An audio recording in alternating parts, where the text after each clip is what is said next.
여러분, 한 가지 상상을 해보십시오. 한밤중입니다.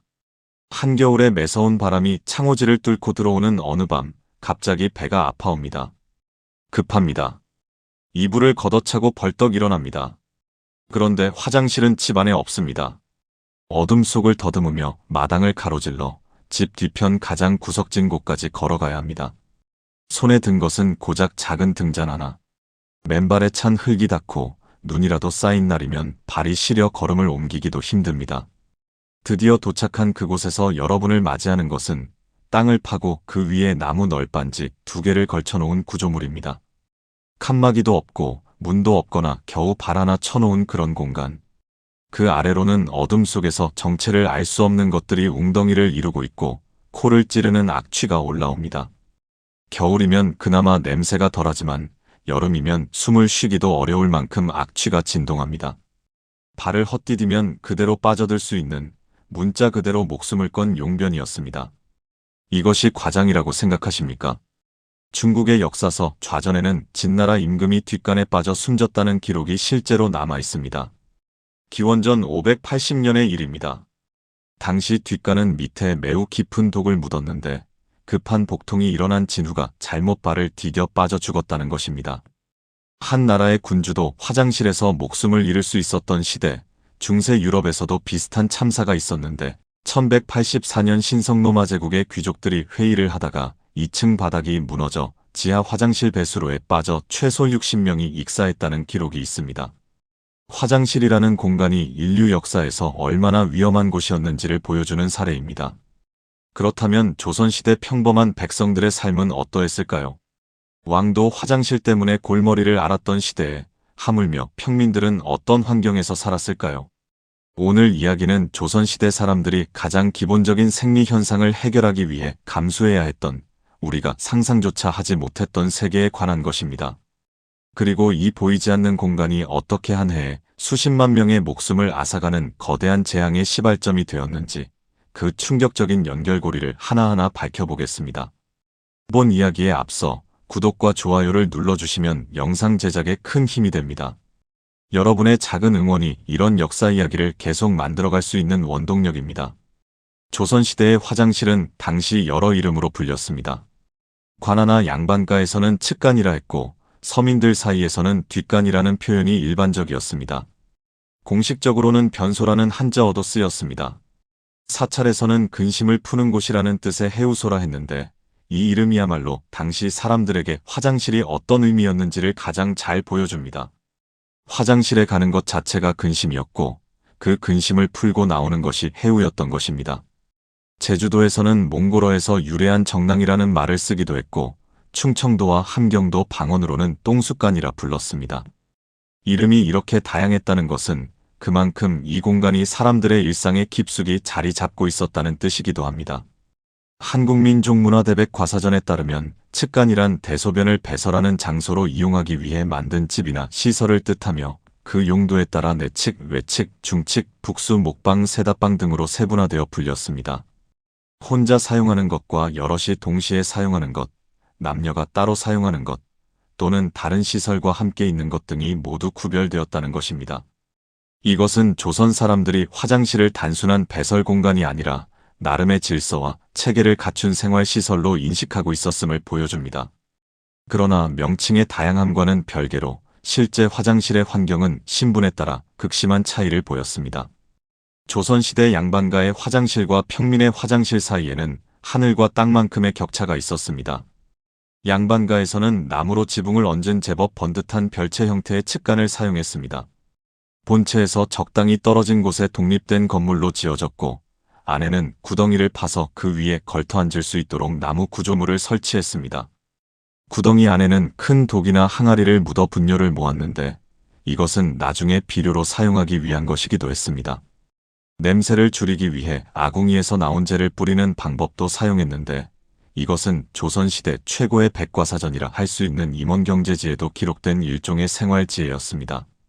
임원경제지의 서명지 편에는 재에 오줌을 뿌리면 불씨가 죽어 화재를 막을 수 있다고 기록되어 있습니다. 이렇게 오줌을 뿌린 재는 묵혀두었다가 명주옷을 빨 때 세제 대용으로 사용하거나 밭에 거름으로 주기도 했습니다. 하나도 버리는 것 없이 모든 것을 순환시키는 조선 사람들의 철저한 실용 정신이 엿보이는 대목입니다. 심지어 오줌을 별도로 모으기 위해 오줌독이라는 전용 항아리를 따로 비치하기도 했습니다. 양반가에서는 화장실의 위치도 세심하게 고려했습니다. 풍수지리적으로 동쪽과 남쪽은 앞, 광명, 봄, 탄생 등 긍정적인 기운이 있는 방향이었고, 서쪽과 북쪽은 뒤, 어둠, 겨울, 죽음 등 부정적인 의미를 지닌 방향이었습니다. 실제로 한양에서도 서쪽과 북쪽에는 감옥과 처형장이 배치되었는데, 서대문 형무소와 소년원, 화장터 등이 모두 서북쪽에 자리 잡고 있었던 것도 이런 이유입니다. 화장실을 뒷간이라 부른 것 자체가 집의 뒤편, 즉 음의 기운이 있는 후미진 곳에 위치한 공간이라는 의미였습니다. 양반가에서는 이렇게 위치 선정에서부터 냄새 관리까지 나름의 체계를 갖추고 있었습니다. 하지만 이러한 배려는 양반가에서나 가능한 이야기였습니다. 일반 백성들과 머슴들이 사용하던 화장실은 통시라 불린 달팽이 뒷간이었습니다. 경상도 안동의 병산서원에 그 흔적이 남아있는데 이것은 유생들을 뒷바라지하던 일꾼들이 사용하던 것이었습니다. 지붕도 없고 벽도 허술하며 바닥에 구덩이를 파고 그 위에 널빤지 2장을 대는 것이 전부였습니다. 널빤지 사이에 발을 딛고 쭈그려 앉으면 그것이 곧 변기가 되었습니다. 문이 따로 없거나 겨우 발 하나를 쳐놓는 정도였으니 사생활이라는 개념은 존재하지 않았습니다. 낮에 사람이 오가는 길 옆에 이런 뒷간이 있으면 안에서 볼일을 보는 사람과 밖에서 지나가는 사람이 눈이 마주치는 일도 비일비재했습니다. 이런 환경에서 특히 고통받은 것은 여성들이었을 것입니다. 유교 사회에서 여성의 몸가짐과 정숙함이 강조되던 시대에 사방이 트인 화장실에서 볼일을 봐야 한다는 것은 단순한 불편을 넘어 정신적인 고통이었을 것입니다. 그래서 양반가의 여성들은 가능하면 방 안에 두는 요강을 이용했습니다. 요강은 바닥이 널쩍한 둥근 모양으로 유기, 청동, 청자, 백자, 도기, 자기, 오동나무 등 다양한 재료로 만들어졌는데 집안의 경제 수준에 따라 재질이 달라졌습니다. 한옥은 화장실이 밖에 있어서 늦은 시간에 가기가 어려웠기 때문에 방마다 이런 형태의 요강을 비치해 두는 것이 일반적이었습니다. 더욱 독특한 형태의 화장실이 있었으니 바로 제주도의 도통시입니다. 제주도에서는 40대 이상의 세대라면 아직도 생생하게 기억하는 이 재래식 화장실은 1990년경까지도 일부 농촌 마을에서 사용되었습니다. 도통시란 화장실과 돼지우리가 하나로 합쳐진 구조입니다. 돌담으로 낮은 울타리를 두르고 한쪽에 한자쯤 높이로 돌을 쌓은 뒤 그 위에 디딜팡이라 불리는 널쩍한 받침돌 2개를 올려놓으면 그것이 바로 변기가 되었습니다.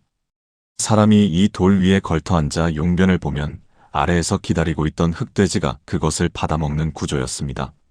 지붕도 없고 사방이 탁 트여 있어서 누가 보든 말든 대자연과 호흡하며 볼일을 봐야 했습니다. 같은 마을 사람들이 모두 똑같은 구조의 화장실을 쓰고 있으니 서로가 같은 입장이었고 따라서 부끄러울 것도 없었다고 합니다. 닫힌 사회가 아니라 열린 사회 구조 속에서 이것 자체가 하나의 문화가 되었던 것입니다. 하지만 밤에 이곳을 찾는 것은 특히 아이들에게 공포 그 자체였습니다. 어른들도 처음 이곳을 찾는 외지인에게는 도통시가 큰 난관이었습니다. 육지에서 온 손님이 제주도 농촌을 방문했을 때 가장 큰 애로사항이 바로 이 화장실이었다고 합니다. 주인 입장에서는 보여주기가 민망했고 손님 중에는 이 화장실 때문에 아예 제주도 농촌 방문을 꺼리는 사람까지 있었습니다. 지금은 모든 도통시가 사라지고 제주민속촌 박물관에만 전시용으로 남아 있습니다. 그러나 제주도 출신 40대 이상이라면 그 독특한 구조와 냄새, 그리고 밤에 도통시에 가던 기억을 아직도 생생하게 간직하고 있을 것입니다. 어둠 속에서 돼지가 코를 킁킁거리며 다가오는 소리, 갑자기 푸드덕 몸을 흔들며 넓은 귀와 머리를 들이미는 소리는 어른들조차 움찔하게 만들었습니다. 닭까지 함께 키우는 집에서는 닭이 갑자기 날개를 퍼덕이며 올라오는 바람에 뒤로 자빠질 뻔한 이야기도 전해집니다. 설사라도 나는 날이면 그 곤혹스러움은 이루 말할 수 없었다고 합니다. 그런데 이 도통시를 단순히 야만적인 구조라고 치부할 수는 없습니다. 여기에는 놀라운 생태적 순환의 지혜가 숨어 있었습니다. 사람의 배설물을 돼지가 먹고 도통시에 넣어둔 보릿짚을 돼지가 잘근잘근 밟아서 온갖 분뇨와 섞으면 시간이 지나면서 질 좋은 천연 퇴비가 만들어졌습니다. 이 잘 삭은 거름을 밭에 뿌리면 보리 등의 농작물이 잘 자랐고 수확한 보리짚은 다시 도통시로 돌아갔습니다. 음식 쓰레기도 돼지가 남김없이 처리했으니 오늘날과 같은 쓰레기 문제가 발생하지 않았습니다. 화산섬이라 토양이 척박하고 물이 귀했던 제주도에서 선조들이 고안해낸 기막힌 생존의 지혜였던 것입니다. 실제로 제주도의 현기영 작가가 쓴 소설 변방의 우짖는 새에는 밀란을 일으켜 읍내성에 모인 한 남자가 자기 집 돼지는 굶고 있을 텐데 그 아까운 먹이를 아무데나 버리고 있다며 안타까워하는 장면이 나옵니다. 제주 사람에게 사람의 배설물은 더러운 것이 아니라 돼지의 성스러운 먹이였고 귀한 자원이었던 것입니다. 이렇게 키운 돼지는 혼인이나 잔치, 경조사 때 잡아서 마을 사람들에게 나누었는데 여기에도 제주도만의 독특한 평등 문화가 있었습니다. 돼지를 잡으면 도감이라는 전문가를 초빙했는데 도감은 손님 수와 고기의 양을 정확히 가늠해서 얇게 썬 살코기와 비계, 수육 한 점, 두부 한 점으로 구성된 고깃반을 만들었습니다. 모든 사람에게 정확히 같은 양이 돌아가도록 하는 것이 도감의 솜씨였습니다. 더러운 것에서 시작된 순환이 결국 마을 공동체의 평등한 나눔 문화로까지 이어진 것입니다. 그러나 새마을 운동이 시작되면서 이 통시문화는 가장 먼저 개량 대상이 되었습니다. 초가지붕과 함께 도통시가 사라지고 밀폐된 똥통이 등장했는데 오히려 똥이 고여서 썩는 냄새가 더 심해지고 공간도 답답해져서 이전보다 더 비위생적이 되었다는 평가도 있습니다. 자연순환 구조가 깨진 대가였습니다. 한편 왕은 어떻게 볼일을 해결했을까요? 조선의 국왕은 화장실에 가지 않았습니다. 왕이 기거하는 궁궐 본전에는 아예 뒷간을 설치하지 않는 경우가 많았습니다. 왕의 몸에서 나오는 냄새가 궁궐에 배어서는 안 된다는 이유였고 건물 밖에 눈에 잘 띄는 곳에 뒷간을 배치하는 것도 곤란했습니다. 대신 왕은 매화틀이라는 이동식 변기를 사용했습니다.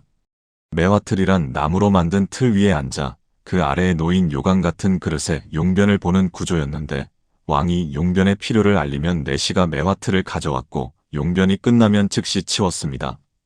매화, 즉 매실나무꽃이라는 우아한 이름과는 달리 그 실체는 결국 이동식 변기에 지나지 않았던 것입니다. 그러나 신하들과 궁궐에서 일하는 수많은 하급 관리들, 군인들을 위해서는 별도의 공동 화장실이 필요했습니다. 2021년 경복궁 발굴 조사에서 놀라운 유적이 발견되었습니다. 고종 때인 1868년 경복궁 중건 때 설치된 것으로 추정되는 대형 화장실터였습니다. 한 번에 10명 이상이 동시에 용변을 볼 수 있었던 이 시설은 현대식 정화조와 유사한 구조를 갖추고 있었다고 합니다. 20여 년 뒤인 1891년 개조당을 다시 지으면서 폐기된 것으로 추정되는데 이것은 왕이나 왕비가 아니라 궁궐에서 일하던 하급 관리들과 군인들을 위한 것이었습니다. 궁궐에서도 계급에 따라 화장실 환경이 달랐던 것입니다. 사찰의 화장실도 독특한 양상을 보였습니다. 승려를 비롯해 많은 사람이 드나드는 사찰에서는 대규모 공동 화장실이 필수적이었습니다. 경기도 양주 회암사터에서 발굴된 조선시대 해우소가 대표적인 사례인데 깊이가 4m에 가깝고 폭이 10m 이상인 거대한 석조 구조물이었습니다. 2006년 처음 발견되었을 때는 석조물의 규모와 형태 때문에 음식 저장고이거나 창고인 줄 알았다고 합니다. 그러나 바닥에 깔린 흙에서 기생충 알이 다수 발견되면서 화장실 유적으로 확정되었습니다. 이곳은 2층 구조로 되어 있었는데 2층에 복도를 두고 칸을 나눈 여러 개의 변소를 설치하여 2층에서 용변을 보면 1층에 모이고 일정량이 차면 치우는 방식이었습니다. 성별에 따라 공간을 분리한 흔적도 있어서 사찰이라는 종교 공간에서도 남녀의 구분이 엄격했음을 알 수 있습니다. 그렇다면 일반 백성들의 뒤처리는 어떻게 했을까요? 오늘날 우리가 너무나 당연하게 여기는 화장지, 두루마리 휴지가 한국에서 본격적으로 보급되기 시작한 것은 놀랍게도 1980년대의 일입니다. 불과 40~50년 전까지만 해도 화장지 없이 살았던 것입니다. 그 이전에는 무엇으로 뒤를 닦았을까요? 답은 놀라울 정도로 다양합니다. 가장 흔한 방법은 볏짚을 부드럽게 비벼서 사용하는 것이었습니다. 나뭇잎도 많이 썼고 제주도에서는 보리짚을 부드럽게 비벼서 쓰거나 둥그런 돌을 사용하기도 했습니다. 형편이 조금 나은 집에서는 모시 조각이나 무명천을 잘라서 썼고 상류층에서는 명주 조각을 사용하기도 했습니다. 더 놀라운 것은 뒷간 앞에 나무 몽둥이를 세워두었다가 그것으로 닦았다는 기록입니다. 물을 담은 통을 준비해 몽둥이를 물에 적셔가며 사용하는 방식도 있었다고 합니다. 이러한 뒤처리용 도구의 역사는 고대까지 거슬러 올라갑니다. 백제 왕궁리 유적의 공동 화장실에서는 뒤처리용 나무 막대가 실제로 출토되었습니다.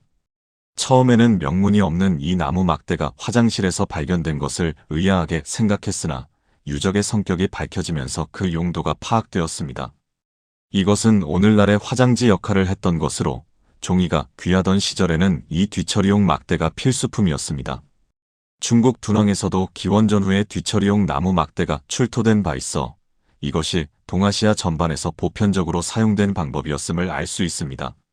사실 종이로 뒤를 닦는다는 것 자체가 대단한 사치였습니다.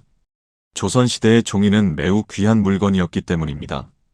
결국 뒤처리의 질은 그 사람의 경제적 수준을 적나라하게 보여주는 척도이기도 했습니다.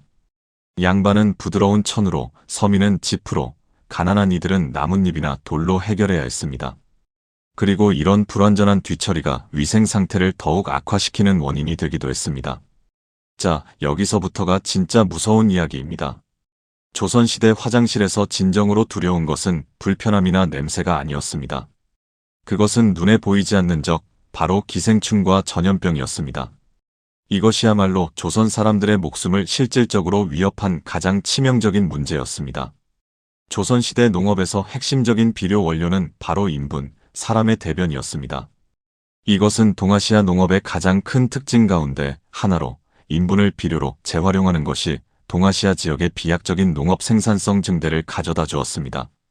조선 후기의 농서인 농가원령과 농가집성에는 측간에 큰 독이나 항아리를 묻고 대소변이나 구정물을 담아 거름으로 만들라고 구체적으로 권장하고 있습니다.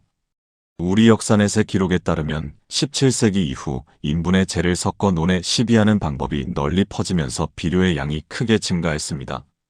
18세기 말에 이르면 비료에 대한 인식은 더욱 높아졌습니다. 당시의 농촌 지식인 우하영은 다른 사람에게 한 사발의 밥은 줄지언정 한 삼태기의 거름은 주지 말라는 농촌 속담을 인용하며 이제야 농사를 제대로 알게 되었다고 감탄했습니다. 서유구의 임원경제지에서는 더 나아가 농사에서 비료보다 중요한 것은 없다. 재 한 마리면 곡식 한 되를 얻을 수 있으니 재를 버리면 곧 곡식을 버리는 것이라고 단언했을 정도입니다. 어느 구두쇠가 외출을 나갔을 때 오줌이나 대변이 마려워도 집에 갈 때까지 참았다가 반드시 집에서 볼일을 봤다는 민담이 전해질 만큼 분뇨는 귀한 농업자원이었습니다. 문제는 2인분 비료가 충분히 발효되지 않은 채 밭에 뿌려지는 경우가 빈번했다는 것입니다. 제대로 된 두엄, 즉 즙과 분뇨를 섞어 충분히 발효시킨 거름은 발효 과정에서 나오는 고열로 세균과 기생충알이 죽습니다. 하지만 이렇게 제대로 만들려면 상당한 시간과 노력이 필요했습니다. 당장 농사철에 쫓기는 농민들은 대충 만들어 뿌리는 경우가 많았고 충분히 발효되지 않은 분뇨 속에는 기생충알이 살아있었습니다. 결과는 끔찍한 순환이었습니다. 기생충알이 살아있는 분뇨가 밭에 뿌려지면 토양에 스며든 기생충알이 농작물에 흡수됩니다. 그 농작물을 먹은 사람의 몸속에서 기생충이 부화하고 그 사람의 배설물에 다시 기생충알이 섞여 나오며 그것이 다시 밭에 뿌려집니다. 이 악순환은 수백 년 동안 끊이지 않았습니다. 이것이 얼마나 보편적인 현상이었는지는 역사 기록과 고고학적 증거가 말해줍니다. 조선시대 의서에는 회충은 사람과 함께하는 일용이다. 천하게 여길 것이 없다는 기록이 남아있을 정도입니다. 왕의 몸은 국가를 대표하며 가장 존귀한 존재였지만 그러한 몸에서도 회충은 당연히 존재했습니다. 기생충 감염에는 왕후장상의 씨가 따로 없었던 것입니다. 2011년 서울 시내 발굴 과정에서 수집된 조선시대 사대문 안의 토양 시료를 분석한 결과에서도 기생충알이 다량 확인되었습니다. 수도 한양의 한복판, 왕이 사는 도성 안의 땅에서조차 기생충이 득실거렸다는 뜻입니다. 이 문제가 근대까지 이어졌다는 사실은 더욱 충격적입니다. 해방 직후 미군정에서 실시한 장내 기생충 감염률 조사 결과 회충 감염률이 82.4%, 편충 감염률이 81.1%, 구충 감염률이 46.5%에 달했습니다. 대부분의 인구가 최소한 종류 이상의 기생충에 감염되어 있었습니다. 1950년 국회 회의에서 한 의원은 대한민국 어른아이로부터 아마 국회의원 우리까지도 다 기생충이 많다고 발언했을 정도입니다. 1969년 전국 실태조사에서는 전 국민의 90% 이상이 기생충에 감염되어 있다는 결과가 나왔습니다. 한국과 같이 인분을 비료로 사용하는 곳에서는 전 국토가 회충알로 덮여 있다고 해도 지나친 말이 아니라는 당시 학자의 표현은 결코 과장이 아니었습니다. 한국 안에 회충알이 없는 땅은 한치도 없다는 말이 나올 만큼 기생충 감염은 피할 수 없는 일상이었고 오히려 감염되지 않은 사람이 드물었습니다. 기생충만이 문제가 아니었습니다. 분뇨로 오염된 물과 환경은 각종 수인성 전염병의 온상이었습니다. 한국민족문화대백 과사전의 기록에 따르면 조선시대에 접어들면서 사람들은 점차 개별 전염병을 구분하여 기록하기 시작했습니다. 장티푸스에 해당하는 온역, 이질에 해당하는 영리인 말라리아에 해당하는 학질, 천연두인 두창, 홍역인 마진 등이 구별되었고 디프테리아나 백일해까지도 별도의 병명으로 기록되기 시작했습니다. 장티푸스를 살펴보면 이 병은 대표적인 수인성 전염병으로 오염된 물과 음식을 통해 전파됩니다. 감염자의 대변 속에 균이 지속적으로 배출되고 이것이 식수를 오염시키거나 파리를 통해 음식물에 전파되면서 지역 전체가 감염될 수 있었습니다. 세종실록에는 1434년 경상우도 수군에서 상한 온역이 크게 돌았다는 기록이 있으며 이는 장티푸스 또는 발진티푸스의 유행으로 추정됩니다. 중종 19년인 1524년에는 평안도에서 시작된 여역이 이듬해 봄까지 전국으로 퍼져나갔고 조정에서는 간이벽 온방이라는 전염병 예방 지침서를 급히 편에 반포했습니다. 이것은 오늘날의 보건교육사업과 유사한 시도로 비록 과학적이지는 않았지만 역사적 의의가 있었습니다. 특히 영조 25년에는 역병으로 인한 민간 사망자 수가 50만에서 60만 명에 달했다는 기록이 우리 역사넷에 전해집니다. 한 해에 수십만 명이 전염병으로 목숨을 잃었다는 것입니다. 당시 조선의 전체 인구를 감안하면 가히 충격적인 규모입니다. 전염병은 단발적인 사건이 아니라 거의 매년 반복되는 재앙이었습니다. 17세기 후반에서 18세기 전반은 소빙기의 이상 저온으로 농업 생산력이 크게 떨어진 시기였습니다. 가뭄과 홍수, 우박과 서리, 충재 등의 재난이 해마다 끊이지 않았고 수재와 한재가 해마다 없는 해가 없을 정도로 재난이 반복되었습니다. 자연재해로 농작물이 타격을 받으면 극심한 기근이 찾아왔고 굶주린 백성들의 면역력은 급격히 떨어졌습니다. 면역력이 약해진 상태에서 분뇨로 오염된 환경과 접촉하면 전염병이 걷잡을 수 없이 퍼져나갔습니다. 홍수와 가뭄으로 백성들이 굶어 죽는데도 재정이 거의 바닥나 구제하지 못할 정도였다는 기록이 전해집니다. 기근과 전염병의 악순환은 조선 후기 사회를 뿌리째 흔드는 거대한 위기였습니다. 조정에서도 손을 놓고 있었던 것은 아닙니다. 정조는 홍역이 유행하자 12개 조항의 진역구료 절목을 만들어 체계적으로 대응했고 치료법과 처방을 전국에 나누어 보냈습니다. 지역 공동체에서도 전염병이 돌면 농사를 돌아가며 지어주거나 약재를 공동으로 구입해 치료하는 상부상조가 이루어졌습니다. 조선 후기에는 천연두 예방을 위한 인두법과 우두법도 시도되었습니다. 하지만 이 모든 노력에도 불구하고 근본적인 위생 환경이 개선되지 않는 한 전염병의 악순환은 멈추지 않았습니다. 전염병 대응이 효과를 거두려면 깨끗한 물의 확보, 분뇨 처리 시스템의 정비, 그리고 인분 비료 사용의 개선이 선행되어야 했는데 이것은 한 시대의 과학기술 수준으로는 해결할 수 없는 구조적인 문제였습니다. 이 열악한 위생 환경을 가장 가감없이 비판한 인물이 있었으니 바로 북학파의 거두 박제가였습니다. 1778년 청나라의 수도 북경을 다녀온 뒤 북학이를 저술한 그는 당시 서울의 위생 상태를 적나라하게 고발했습니다. 서울에서는 오줌을 날마다 뜰이나 거리에 내다 버리므로 우물물이 모두 짜게 되고 내 다리의 석축에 분뇨가 더덕더덕 말라붙어서 큰 장마가 아니면 씻겨지지 않는 형편이라는 것이었습니다. 북경에 정비된 거리와 상하수도 시설을 직접 눈으로 확인한 박제가에게 조선 수도의 참담한 위생 실태는 충격 그 자체였을 것입니다. 박제가는 조선 사회 전반의 낙후함을 날카롭게 지적했지만 그 중에서도 위생과 생활 환경의 문제는 가장 기본적이면서도 시급한 과제였습니다. 그가 주장한 도로 정비, 수레 사용, 벽돌 건축 등의 개혁안은 모두 보다 위생적이고 효율적인 도시 환경을 만들기 위한 것이었습니다. 하지만 당시의 보수적인 조정에서 그의 주장은 받아들여지지 않았고 조선의 위생 문제는 근대에 이르러서야 본격적으로 해결되기 시작했습니다. 박제가 외에도 조선의 위생 문제를 지적한 지식인들이 있었습니다. 독립신문의 서재필은 조선의 성읍을 살리려면 천을 치고 길을 정결히 하라고 촉구했고 길을 고치는 것이 모든 인민의 의무라고 주장했습니다. 이것은 조선 말기에 이르러서야 위생 환경의 개선이 국가적 과제로 인식되기 시작했음을 보여줍니다. 그런데 여기서 짚고 넘어갈 것이 있습니다. 조선시대의 위생 문제를 이야기하면 마치 조선이 유독 더럽고 후진적인 나라였던 것처럼 오해할 수 있습니다. 하지만 그것은 사실과 다릅니다. 조선 사람들은 개인 위생에 대한 나름의 관념을 가지고 있었고 목욕과 세수, 빨래에 대한 기록도 적지 않게 남아 있습니다.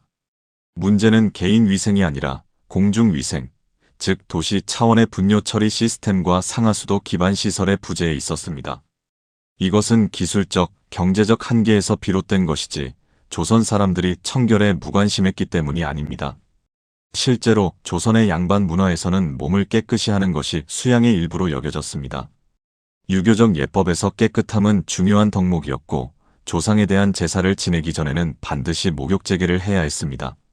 세수와 양치질에 대한 기록도 남아있으며 옷을 깨끗이 빨아입는 것은 기본적인 예의로 간주되었습니다.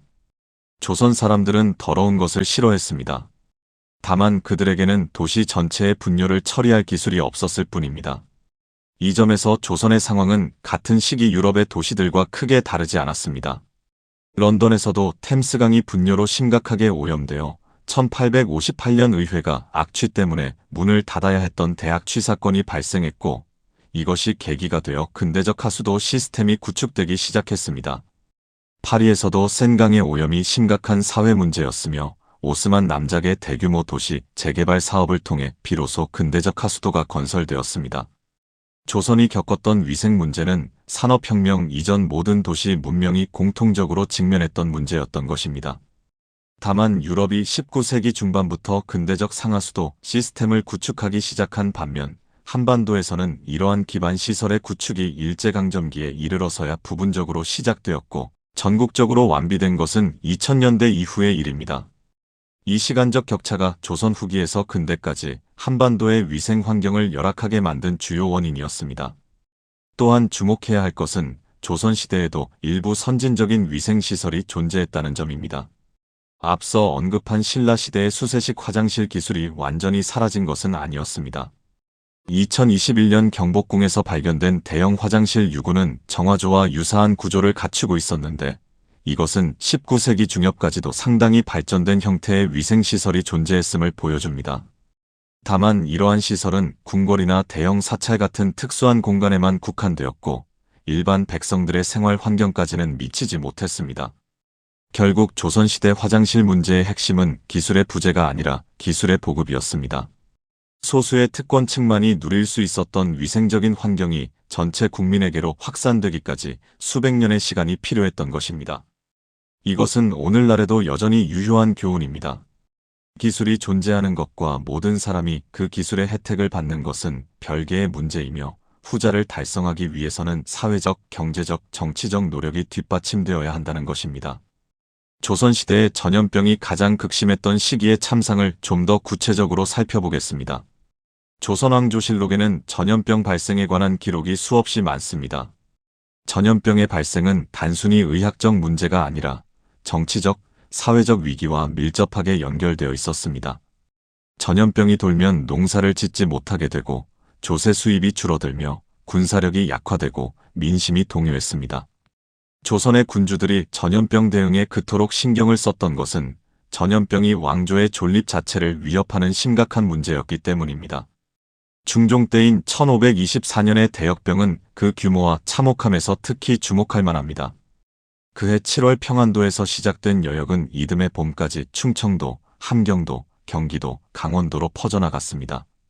조정에서는 긴급히 간이벽 온방을 편찬하여 전국에 반포했지만 전염병의 확산을 막기에는 역부족이었습니다. 이 역병이 사라진 것은 이듬해 봄이 되어서야였는데 거의 1년 가까이 전국을 휩쓸었던 셈입니다. 더 참혹한 것은 17세기에서 18세기 사이의 상황이었습니다. 이 시기는 소빙기의 영향으로 기온이 떨어지고 자연재해가 빈발했던 때입니다. 가뭄과 홍수가 번갈아 닥치면서 농작물이 황폐화되었고 극심한 기근이 이어졌습니다. 굶주린 백성들의 면역력은 바닥을 쳤고 이 상태에서 전염병이 발생하면 치명률이 극도로 높아졌습니다. 영조 25년의 역병으로 50만에서 60만 명이 사망했다는 기록은 이러한 복합적 재난의 결과였습니다. 이런 대규모 전염병이 반복되면서 조선 사회는 인구 감소와 노동력 부족이라는 구조적 위기에 직면했습니다. 전염병으로 농민이 줄어들면 경작지가 황폐화되고 황폐화된 경작지에서는 충분한 식량을 생산할 수 없으며 식량 부족은 다시 기근과 면역력 저하로 이어져 또 다른 전염병의 토양을 만들었습니다. 이 악순환의 고리를 끊기 위해서는 근본적인 위생 환경의 개선이 필요했지만 당시의 기술적, 경제적 수준으로는 그것이 불가능했습니다. 전염병에 대한 조선 정부의 대응은 크게 세 가지로 나눌 수 있습니다. 첫째는 의서의 편찬과 반포입니다. 간이벽 온방, 신찬벽 온방 등의 전염병 대응 지침서가 편찬되어 전국에 배포되었습니다. 둘째는 의원의 파견과 약재의 지급입니다. 조정에서 의원을 전염병 발생 지역에 파견하고 약재를 나누어주는 구호 활동을 펼쳤습니다. 셋째는 환자의 격리입니다. 전염병 환자를 별도의 공간에 격리하여 전파를 막으려는 시도가 있었습니다. 이 세 가지 대응은 오늘날의 방역 체계와 기본적인 구조가 유사합니다. 정보의 전파, 의료 지원, 격리와 차단. 조선 정부가 이미 500년 전에 이러한 체계를 갖추고 있었다는 것은 주목할 만합니다. 다만 세균학이나 위생학에 대한 과학적 이해가 없었기 때문에 그 효과는 제한적일 수밖에 없었습니다. 지역 공동체의 역할도 중요했습니다. 전염병이 돌면 마을 사람들이 힘을 합쳐 병자를 돌보고 농사를 돌아가며 지어주고 약재를 공동으로 구입하는 등의 상부상조가 이루어졌습니다. 이러한 공동체적 대응은 국가의 힘만으로는 한계가 있는 방역에 지역사회의 역량을 보태는 중요한 역할을 했습니다. 이 모든 이야기의 중심에는 결국 뒷간이 있었습니다. 분뇨가 제대로 처리되지 않아 우물물이 오염되고 파리가 번식하여 음식을 오염시키고 발효되지 않은 인분이 밭에 뿌려져 기생충알이 퍼지고 비가 오면 분뇨가 넘쳐 흘러 마을 전체가 오염되는 이 모든 과정이 뒷간에서 시작되었습니다. 뒷간은 단순한 배설의 공간이 아니라 조선 사회의 건강과 질병, 생존과 죽음이 교차하는 핵심적인 공간이었던 것입니다. 흥미로운 것은 이런 문제가 조선만의 것이 아니었다는 점입니다. 같은 시기 유럽의 사정도 크게 다르지 않았습니다. 18세기, 19세기 유럽의 도시들도 거리에 분뇨와 쓰레기를 버리고 길가에서 용변을 보는 것이 일상이었습니다. 중세 유럽에서는 목욕을 위해 몸을 드러내는 것은 죄악이며 목욕은 건강을 해친다는 잘못된 종교적, 의학적 믿음이 퍼져 있었고 사람들은 거의 목욕을 하지 않아 몸에서 심한 악취를 풍겼습니다. 대신 향수 산업이 발달했는데 이것은 냄새를 근본적으로 해결한 것이 아니라 다른 냄새로 덮은 것에 지나지 않았습니다.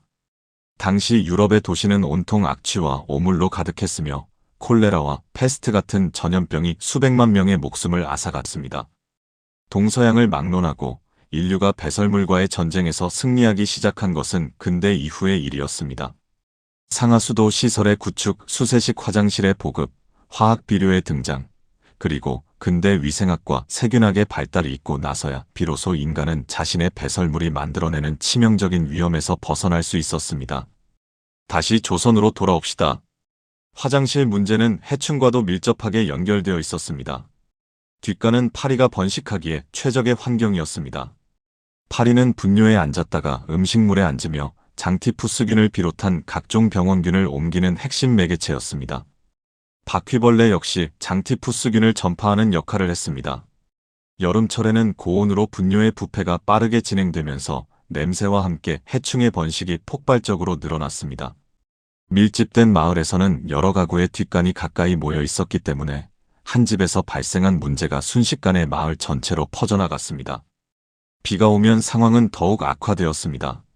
뒷간의 분뇨가 넘쳐 흘러 마당을 적시고 빗물을 따라 우물과 하천으로 흘러들었습니다. 음용수가 오염되면 마을 전체가 수인성 질병의 위험에 노출되었습니다. 오염된 물로 씻은 채소, 오염된 토양에서 자란 작물을 통해서도 감염이 이루어졌습니다. 여름철의 고온과 장마 그리고 인구가 밀집한 도시 환경이 결합되면 전염병은 들불처럼 번져나갔습니다. 이러한 열악한 위생 환경은 단순한 불편의 문제가 아니라 조선 사회의 인구 구조와 국력에 직접적인 영향을 미쳤습니다. 전염병이 반복적으로 창궐하면서 노동력이 급감했고, 이는 다시 농업 생산력의 저하로 이어졌습니다. 농업 생산력이 떨어지면 기근이 찾아오고, 기근으로 면역력이 약해진 백성들은 다시 전염병에 쓰러지는 악순환이 반복되었습니다. 이 구조적인 악순환은 조선 후기 사회를 근본적으로 흔드는 요인 가운데 하나였습니다. 이 문제가 최종적으로 해결되기까지는 매우 긴 시간이 걸렸습니다. 인분을 비료로 사용하는 것이 법적으로 처음 제한된 것은 1961년 오물청소법에서였는데, 그마저도 처음에는 유엔군 주둔 지역 인근만을 대상으로 했습니다.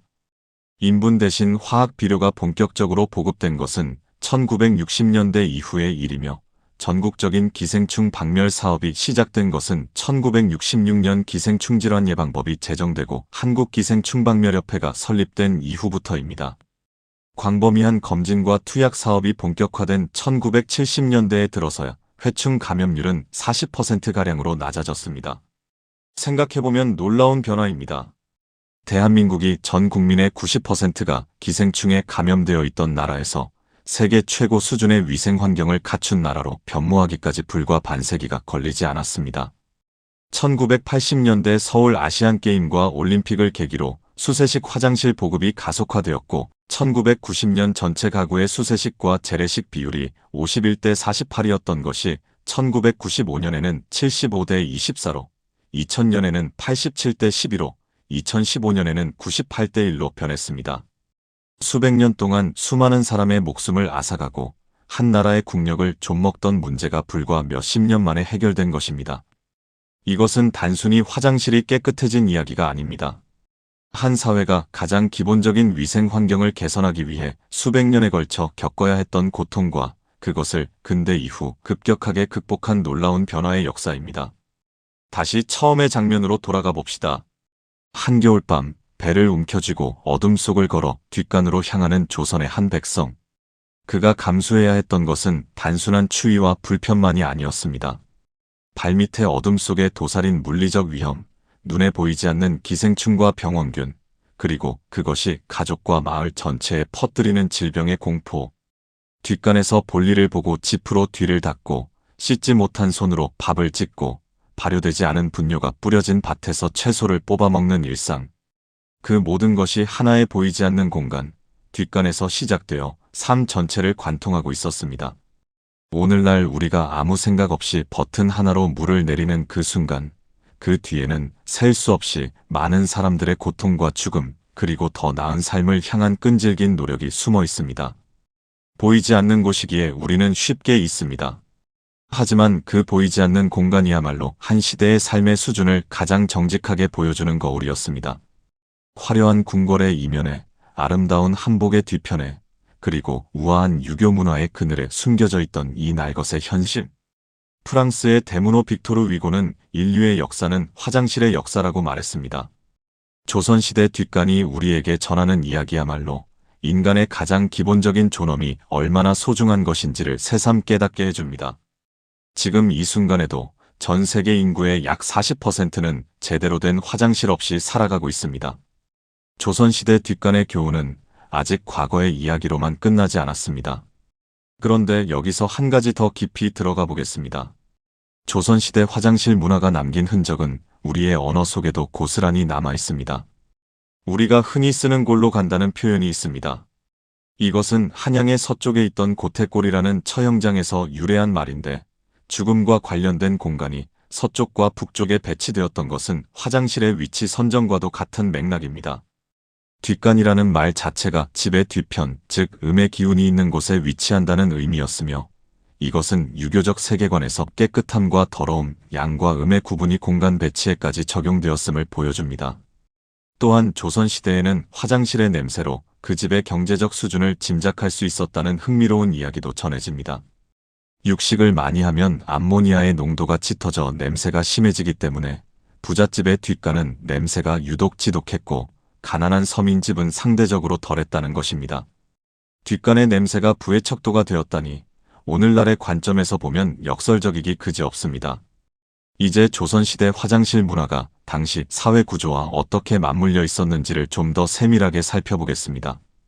조선은 철저한 신분제 사회였습니다. 양반, 중인, 상민, 천민으로 나뉜 이 사회에서 화장실 역시 신분의 차이를 그대로 반영했습니다. 양반은 별도의 건물에 갖춰진 측간을 사용하고 왕은 매화틀이라는 전용 이동식 변기를 사용하며 일반 백성은 허술한 뒷간에서 그리고 가장 가난한 이들은 들판이나 개울가에서 노상배변을 해야 했습니다. 화장실의 질이 곧 그 사람의 사회적 위치를 보여주었던 것입니다. 이러한 신분에 따른 차별은 뒤처리 방식에서도 극명하게 드러났습니다. 양반가의 여성들은 부드러운 명주나 못이 조각으로 뒤를 닦았고 중인 가정에서는 무명천을 사용했습니다. 일반 서민들은 볏짚이나 나뭇잎으로 대충 처리했고 가장 가난한 이들은 돌이나 나무 막대를 이용해야 했습니다. 화장지라는 것이 존재하지 않았던 시대에 뒤처리의 방식 하나에도 계급의 차이가 고스란히 반영되어 있었던 것입니다. 한 가지 더 주목해야 할 것은 조선시대 화장실이 여성들에게 특별히 가혹한 공간이었다는 점입니다. 유교 사회에서 여성의 정숙함과 몸가짐이 극도로 강조되던 시대에 사방이 트인 뒷간에서 볼일을 봐야 한다는 것은 단순한 불편을 넘어 정신적인 고통이었을 것입니다. 그래서 양반가의 여성들은 가능한 한 뒷간에 가지 않으려 했고 대신 방 안의 요강을 이용했습니다.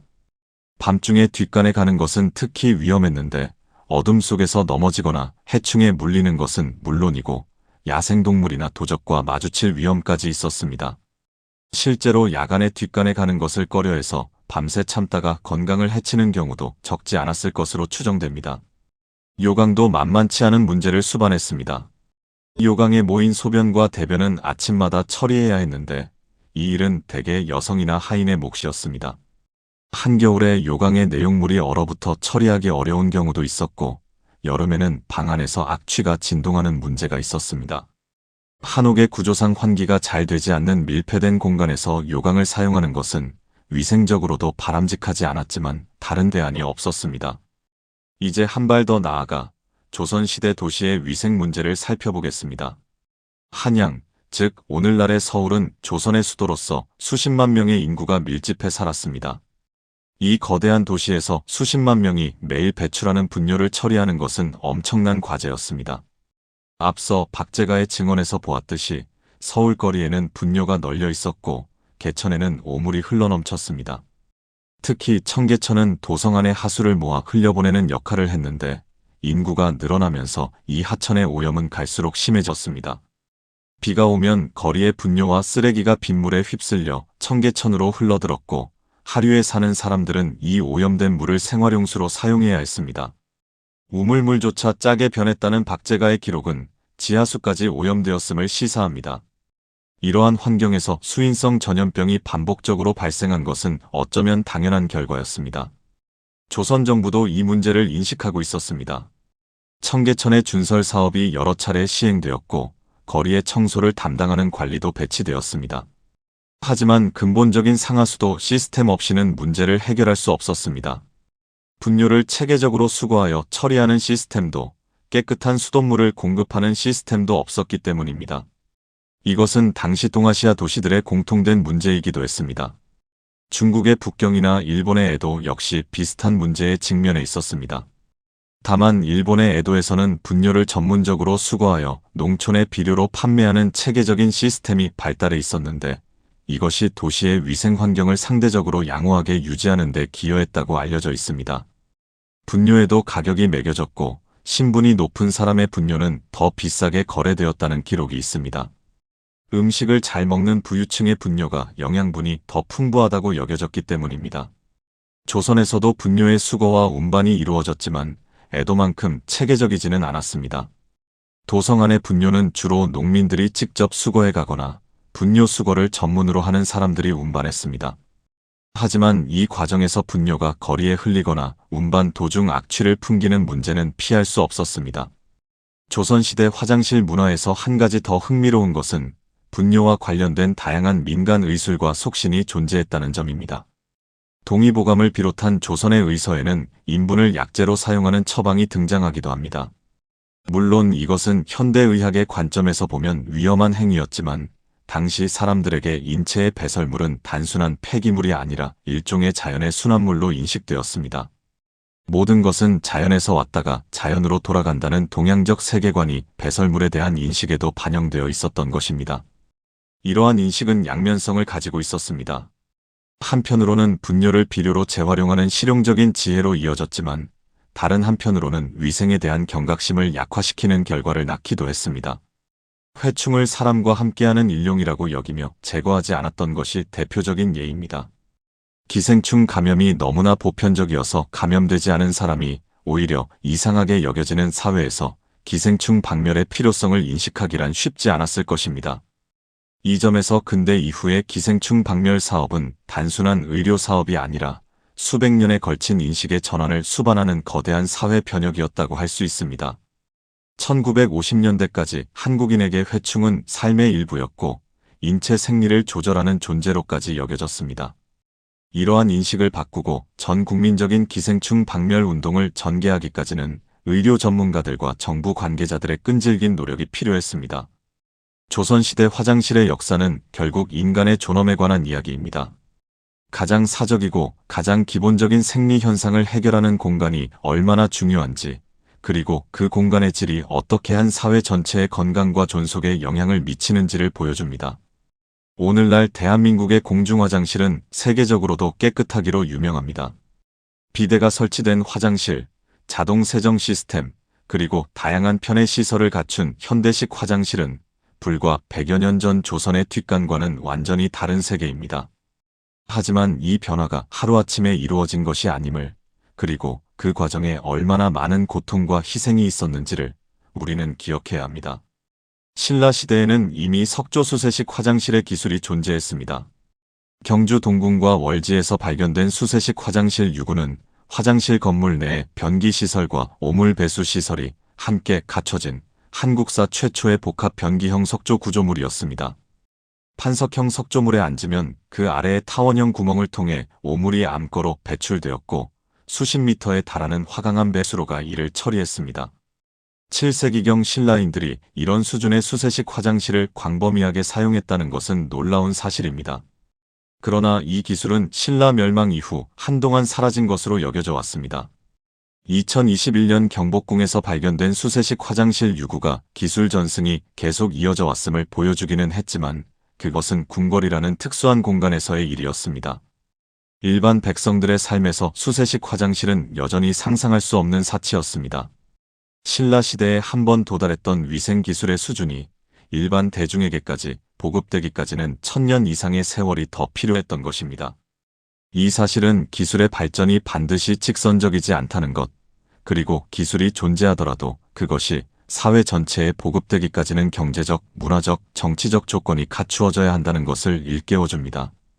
조선시대 뒷간의 역사는 바로 이러한 문명의 비선형적 발전 과정을 가장 적나라하게 보여주는 사례라 할 수 있습니다. 마지막으로 한 가지만 더 말씀드리겠습니다. 조선시대 화장실 이야기는 단순히 과거의 불편함을 재미삼아 들추는 것이 아닙니다. 유엔에 따르면 현재 전 세계 인구의 약 40%, 즉 30억 명 이상이 아직도 제대로 된 위생시설 없이 살아가고 있습니다. 오늘도 어딘가에서 누군가는 조선시대 뒷간과 크게 다르지 않은 환경에서 볼일을 보고 있으며 그로 인한 전염병과 기생충 감염으로 생명을 위협받고 있습니다. 특히 개발도상국의 어린이들에게 설사성 질환은 여전히 주요 사망 원인 가운데 하나입니다. 조선시대 뒷간이 우리에게 주는 교훈은 분명합니다. 인간의 존엄은 가장 기본적인 곳에서부터 시작된다는 것. 화려한 문화와 정교한 철학도 중요하지만 사람들이 안전하고 위생적으로 볼일을 볼 수 있는 환경을 만드는 것이야말로 문명의 가장 근본적인 토대라는 것. 그것이 보이지 않는 공간, 뒷간이 수백 년의 세월을 건너 오늘 우리에게 전하는 이야기입니다. 좀 더 구체적인 이야기로 돌아가서 조선시대 일상에서 화장실이 만들어낸 다양한 에피소드들을 살펴보겠습니다. 먼저 뒷간에서 일어난 사고 이야기입니다. 깊이가 깊은 전통적 재래식 화장실에서는 발을 헛디뎌 구덩이에 빠지는 사고가 실제로 발생했습니다. 특히 어린아이나 노약자, 그리고 음주 후 뒷간을 찾는 사람들에게 이런 위험은 항상 도사리고 있었습니다. 앞서 말씀드린 좌전의 진나라 임금 이야기처럼 화장실에 빠져 목숨을 잃는 것은 단순한 전설이 아니라 실제로 일어날 수 있는 사고였습니다. 조선시대에도 이와 유사한 사고가 있었을 것으로 추정되지만 뒷간에서의 사고는 수치스러운 일로 여겨져 기록에 남기기 꺼려했을 가능성이 높습니다. 뒷간에서의 공포는 아이들에게 특히 강렬한 기억으로 남았습니다. 화장실 귀신에 대한 이야기가 한국의 전통적인 괴담으로 전해져 내려오는 것도 이러한 배경에서 비롯된 것입니다. 어둡고 냄새나고 무서운 공간, 아래에 무엇이 있는지 알 수 없는 구덩이, 그리고 밤에 혼자 가야 하는 두려움. 이 모든 것이 결합되어 뒷간은 아이들에게 공포의 대상이 되었고, 그 공포는 구전 이야기를 통해 대대로 전승되었습니다. 일본에서 유명한 화장실 귀신 하나코상 이야기도 이러한 뒷간에 대한 공포에서 비롯된 것으로 동아시아 전반에서 화장실은 공포와 기피의 대상이었음을 알 수 있습니다. 한편 조선시대에는 화장실과 관련된 재미있는 풍속도 있었습니다. 뒷간에서 큰 뱀을 만나면 재수가 좋다는 속신이 있었고, 뒷간에서 꿈을 꾸면 재물이 들어온다는 해몽도 전해집니다. 오늘날에도 똥꿈을 꾸면 로또를 사야 한다는 말이 있는데, 이것은 분뇨를 귀한 비료, 즉 재물의 원천으로 여기던 농경사회의 인식이 변형되어 전해진 것으로 볼 수 있습니다. 화장실이 더럽고 냄새나는 공간이면서도 동시에 부의 원천과 연결되어 있다는 이 이중적 인식은 조선시대 화장실 문화의 독특한 특징이라 할 수 있습니다. 이제 조선시대 화장실 환경이 당시의 의학적 인식과 어떻게 맞물려 있었는지를 살펴보겠습니다. 조선시대의 의학은 전통 한의학에 기반하고 있었습니다. 허준의 동의보감을 비롯한 의서들은 인체의 질병을 기의 흐름과 음양오행의 조화로 설명했습니다.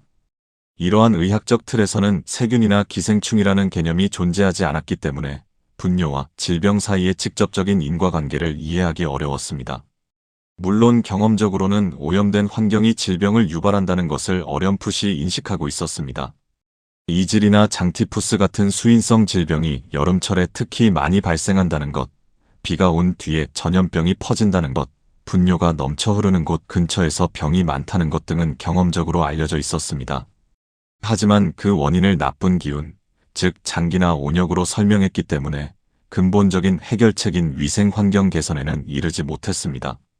전염병이 돌면 조선 정부는 의서를 반포하고 구호 활동을 펼쳤습니다.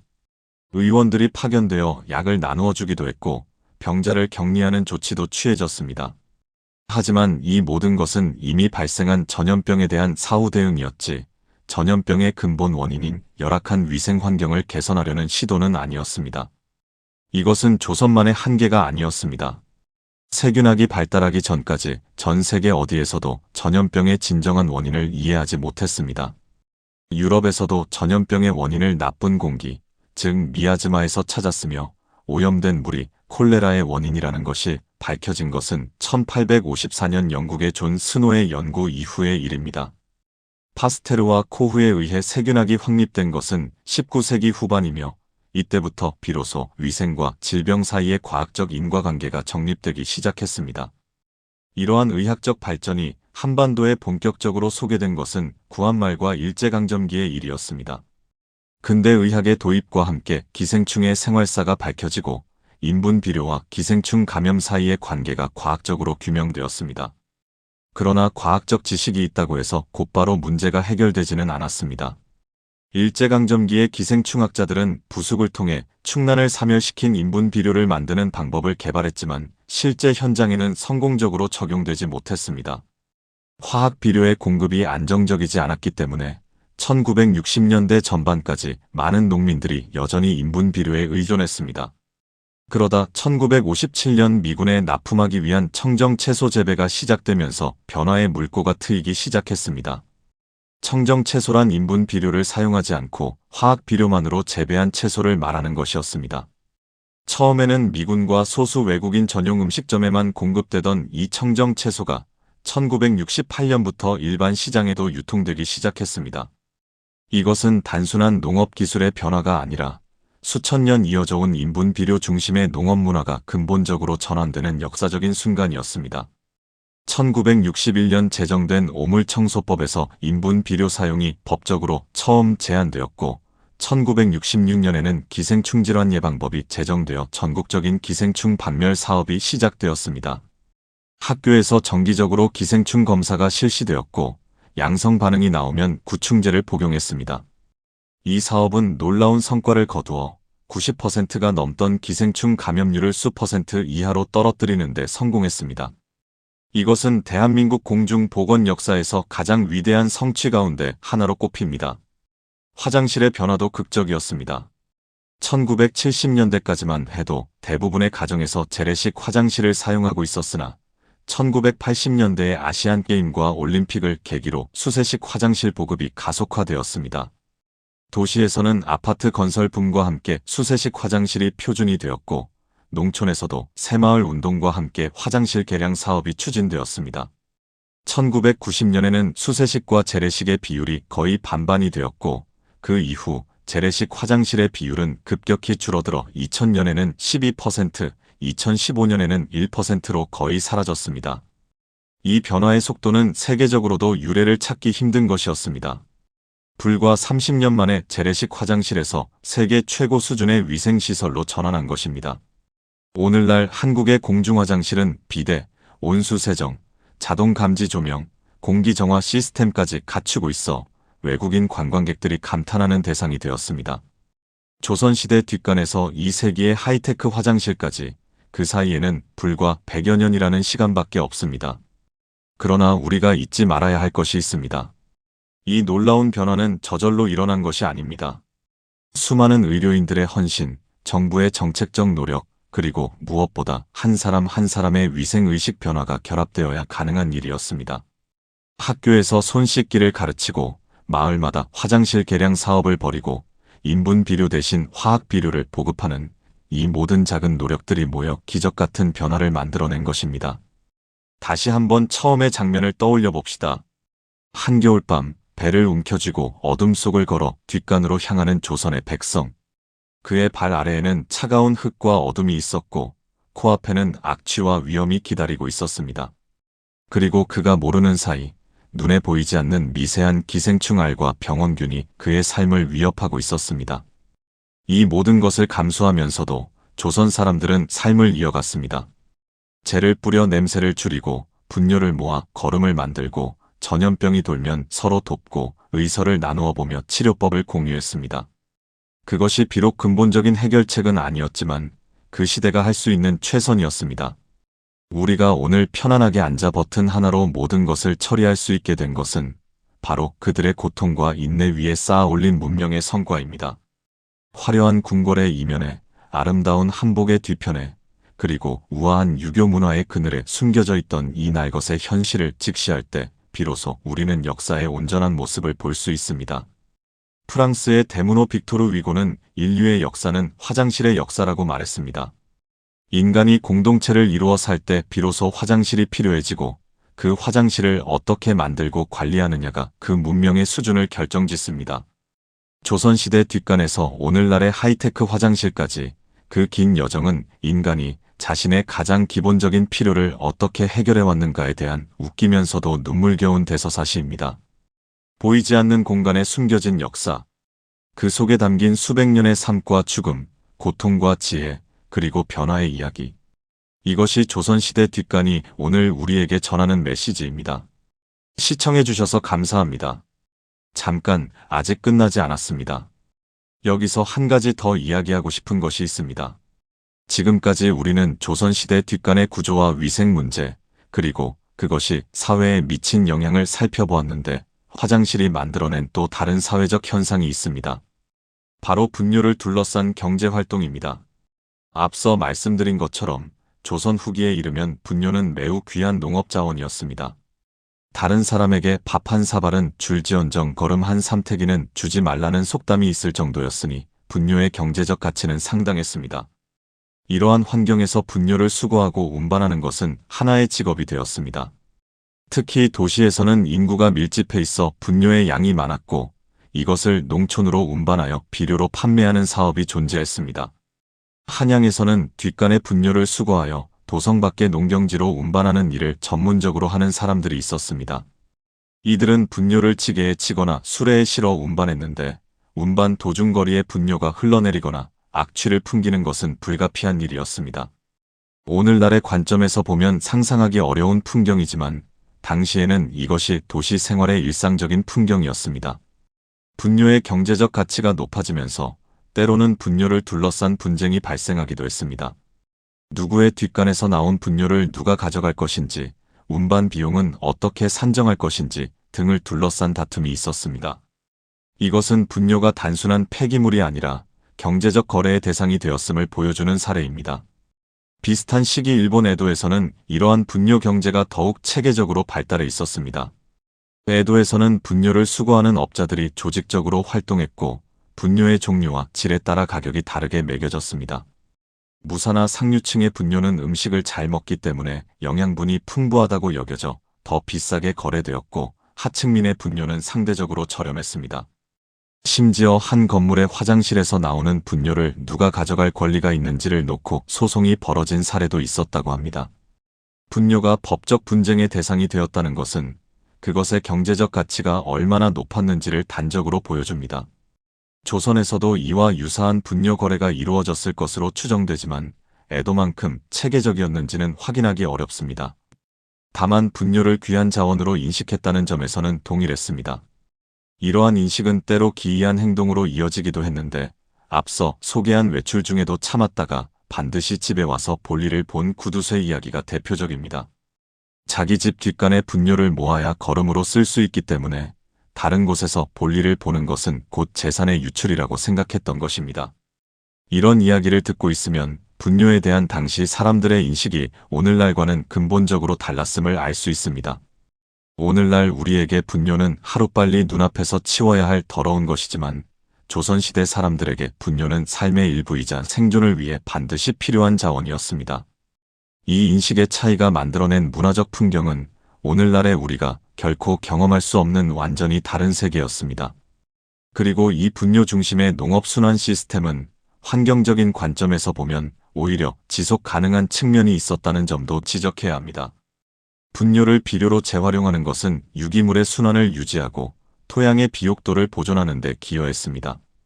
화학 비료가 보편화된 오늘날 토양의 산성화와 지력 감퇴가 전 세계적인 농업 문제로 대두되고 있는 것을 생각하면 유기비료 중심의 전통 농법에도 배울 점이 있습니다. 물론 기생충 감염이라는 치명적인 부작용을 감수할 수는 없지만 분뇨를 안전하게 발효시켜 비료로 재활용하는 기술이 발전한다면 전통적인 순환 농업의 지혜를 현대적으로 되살릴 수 있을 것입니다. 제주도의 도통시도 같은 맥락에서 재평가되고 있습니다. 사람의 배설물을 돼지가 먹고 돼지의 배설물이 퇴비가 되어 밭을 기름지게 하는 이 순환 구조는 오늘날 환경운동가들이 추구하는 자원순환의 원리와 정확히 일치합니다. 일부 학자들은 현대판 도통시를 부활하자는 주장을 펼치기도 하는데 물론 위생 문제를 해결한 현대적 버전이어야 하겠지만 그 기본 원리 자체는 생태적으로 매우 합리적이었다는 것입니다. 이렇게 보면 조선시대 화장실의 역사는 단순히 더러운 과거를 들추는 것이 아니라 인간과 자연의 관계, 위생과 질병의 관계, 기술과 문화의 관계, 그리고 편리함과 지속 가능성 사이의 균형에 대해 많은 것을 생각하게 합니다. 우리가 매일 무심코 사용하는 화장실, 그 안에는 수백 년의 역사와 수억 명의 경험이 응축되어 있습니다. 이제 진짜 마지막입니다. 처음에 상상했던 장면을 다시 떠올려 보겠습니다. 한밤중 배가 아파 뒷간으로 향하는 조선의 백성. 어둠 속에서 더듬더듬 걸어가는 그의 발밑에는 차가운 흙이 있고 코앞에는 견디기 어려운 악취가 기다립니다. 허술한 널빤지 위에 위태롭게 쪼그리고 앉아 볼일을 보면서 그는 아래 구덩이에서 올라오는 차갑고 축축한 공기를 느낍니다. 볼일을 마친 뒤에는 어둠 속에서 더듬어 찾은 집 한 줌으로 뒤를 닫고 씻을 물도 없이 다시 어둠 속을 걸어 방으로 돌아옵니다. 그가 모르는 사이에 기생충 알은 이미 그의 몸속으로 들어갔을 수도 있습니다. 밭에서 뽑아온 물을 씻지 않고 먹었을 때, 오염된 우물물을 마셨을 때, 파리가 앉았다간 음식을 먹었을 때, 이 보이지 않는 위험은 그의 일상 곳곳에 스며들어 있었습니다. 하지만 그는 알지 못했습니다. 수백 년 후에야 인류가 비로소 이해하게 될 그 보이지 않는 연결고리를 조선의 백성들은 알 수 없었습니다. 그럼에도 그들은 살아갔습니다. 재를 뿌려 냄새를 줄이고 분뇨를 모아 밭에 거름을 주고 전염병이 돌면 서로 돕고 아이들에게 뒷간 조심하라고 당부하며 하루하루를 이어갔습니다. 그것이 그들이 알고 있던 세상의 전부였고 그 안에서 그들은 최선을 다했습니다. 인간의 문명이란 결국 이런 작은 것들의 축적입니다. 더 깨끗한 물, 더 안전한 음식, 더 위생적인 생활 환경. 이런 것들이 모여 평균 수명을 늘리고 전염병을 물리치고 사람들의 삶의 질을 높여왔습니다. 화장실은 그 변화의 가장 상징적인 공간입니다. 보이지 않는 공간, 말하기 부끄러운 공간, 하지만 모든 인간이 반드시 거쳐야 하는 공간. 그 공간의 역사를 아는 것은 곧 인간이라는 존재의 가장 솔직한 모습을 마주하는 것입니다. 조선시대의 뒷간에서 시작된 이 이야기가 여러분에게 역사를 바라보는 또 하나의 시선을 선물해 드렸기를 바랍니다. 시청해 주셔서 감사합니다. 하나만 더 말씀드리겠습니다. 우리가 역사를 배울 때 흔히 접하는 것은 왕의 이야기, 전쟁의 이야기, 위대한 업적의 이야기입니다. 하지만 역사의 진짜 모습은 이런 거대한 서사 뒤에 숨어있는 일상 속에 있습니다. 매일 아침 일어나 얼굴을 씻고 밥을 짓고 뒷간에 다녀오고 밭에 나가 일하는 평범한 하루의 반복. 그 안에 한 시대의 기술 수준, 의학적 인식, 사회 구조, 경제 체제가 모두 녹아 있습니다. 화장실이야말로 그러한 일상의 역사를 가장 적나라하게 보여주는 공간입니다. 왕의 매화틀에서 양반의 측간으로 서민의 뒷간에서 제주도의 도통시까지 화장실 하나만 놓고 봐도 조선 사회의 신분 구조와 경제적 불평등, 지역적 다양성과 생태적 지혜를 한눈에 파악할 수 있습니다. 동시에 화장실의 역사는 인류 보편의 이야기이기도 합니다. 어떤 문명이든 어떤 시대이든 인간은 반드시 배설을 해야 했고 그것을 어떻게 처리하느냐가 그 문명의 존속과 번영에 직결되었습니다. 로마 제국의 상수도와 공중 화장실은 제국의 힘을 보여주었고 중세 유럽의 불결한 위생 환경은 흑사병이라는 대재앙의 원인이 되었습니다. 19세기 런던의 대학 취사건은 근대적 하수도 시스템의 구축을 촉발했고 이것이 현대 도시 문명의 토대가 되었습니다. 조선시대의 뒷간도 이러한 인류 보편의 서사 안에 놓여 있습니다. 그리고 대한민국이 불과 반세기 만에 이루어낸 위생혁명은 인류 역사에서도 가장 극적인 변화 중 하나로 기록될 만합니다. 여러분이 다음에 화장실에 가실 때 잠깐이라도 이 이야기를 떠올려 주신다면 그 편리한 수세식 화장실이 어떤 역사적 과정을 거쳐 여러분 앞에 놓이게 되었는지를 생각해 주신다면 오늘의 이야기는 그 가치를 다한 것입니다. 보이지 않는 곳에 담긴 역사, 조선시대 뒷간 이야기였습니다. 끝까지 시청해 주셔서 감사합니다.